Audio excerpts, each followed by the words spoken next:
time now to take a look at headlines on the front page of Nigerian newspapers, and I begin with the Nation newspaper.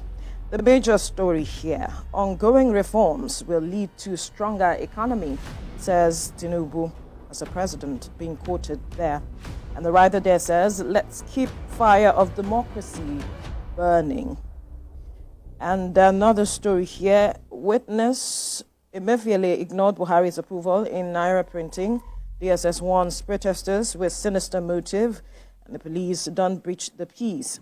I believe in council autonomy, Kwara governor affirms why ethnic politics is a ticking time, by Jonathan. All right, we move quickly now to the front page of this Nigeria newspaper. The major story, June 12, Tinubu once again is exploiting current challenges to derail democracy. And the writers there vows to protect rights, freedom of Nigerians, praises journalists, pro-democracy activists who mounted barricades against military regimes.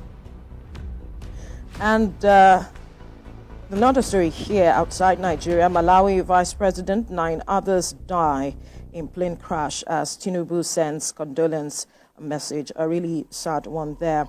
Another top corner there: Biden's son Hunter convicted of 3 felonies in federal gun trial. Those are some of the stories you find on the front page of this Nigeria newspaper.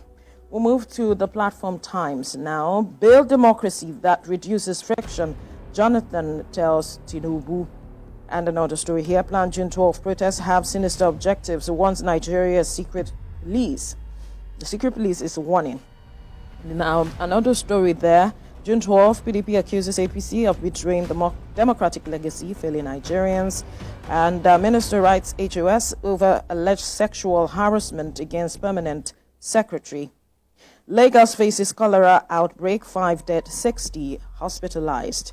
And presidents, governors should prioritize Nigerian healthcare education, says ASU. Some stories you find on the front page of the Platform Times. We move now to the First News newspaper. Democracy Day demands. Jonathan urges unity. PDP warns of citizen anger. Tinubu urged to build democracy. Another story here: Foreign Affairs Minister urges probe into PERMSEC's alleged sexual assault. June 12, DSS issues warning against #EndHunger protest. Higher tariff reduce electricity subsidy from 3 trillion naira to 1 trillion naira. Power Minister is saying that. And at the top corner there, Governor Oti suspends Health Commissioner over alleged gross misconduct. Ibrahim. Right, the first with me here is Daily News Hub with the screaming headline: June 12, PDP, Atiku, APC bicker over Tinubu's Democracy Day scorecard. Accuses ex-VP, opposition party, of being economical with the truth, playing politics wrongly. Senate passes 1.91 trillion naira 2024 NDDC budget amid complaints.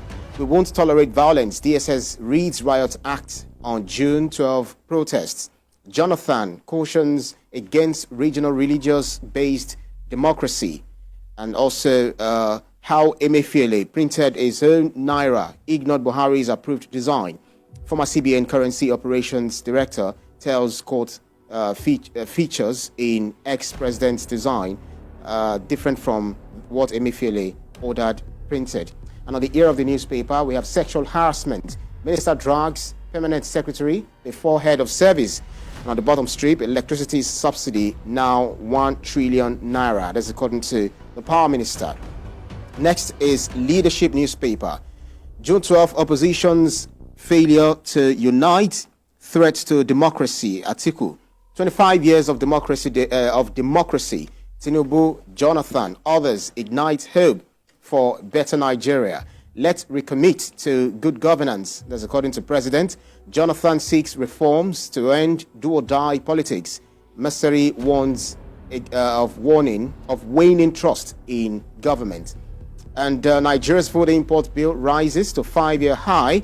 Afenifere wants 774 local governments expunged from Constitution. And above the masthead, we have gun case. Hunter Biden found guilty on all counts. Foreign Minister reports Permanent Secretary over sexual harassment. Next is New Telegraph. June 12. remembering election that reshaped Nigeria. Key actors of poll annulment struggle for revalidation. Nigeria celebrates 31st anniversary. Tinubu marks second Democracy Day in office.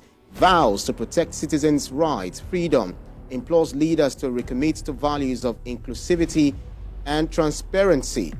Also, we have first quarter of 2024, manufacturing, ICT revenue pushed VAT collection to 1.43 trillion naira.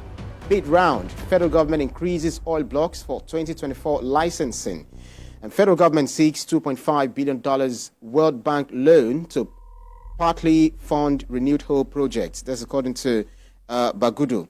Senate disowns NOA's version of national anthem.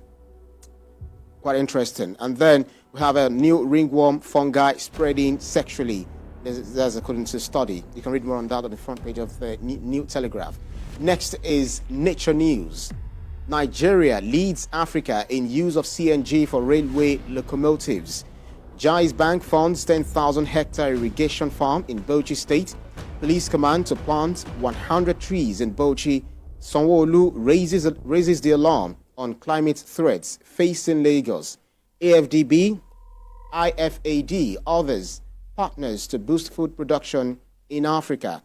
CAMIC emphasizes collective action against land degradation. Nigeria needs $20.5 billion to combat climate change. That's according to Dr. Salako. The Southwest governors move to tackle food challenges. You can read more on that on the pages of the Nature News. Last but not least with me is the Nation Sporting Live. Bayern Munich chase Lukman. Conte will sacrifice Osimhen or Varakshela. And then 2026 World Cup. Rwanda, South Africa go joint top of Group C. And then Chelsea worried about future of in-demand Gallagher.